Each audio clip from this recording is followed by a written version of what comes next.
কৃপণতা ভুলে যান, দেন দেন না একটু, আপনারা দিবে কে? বিশ্বাস হয়?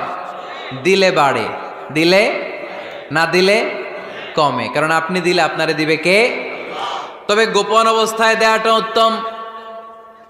প্রকাশ্য দান করলে আল্লাহ কবুল করেন, ওইটাতেও সওয়াব আছে, কিন্তু গোপনে দান করলে বেশি খুশি হয় কে? গোপনে দান করলে আল্লাহর রাগ ক্রোধ কমে যায়। আপনার কোনো পাপের কারণে আল্লাহ যদি আপনার উপর রেগে থাকে, আপনি গোপনে কিছু দান করে দেন, ওই রাগটা মুহূর্তেই ঠান্ডা হয়ে যাবে।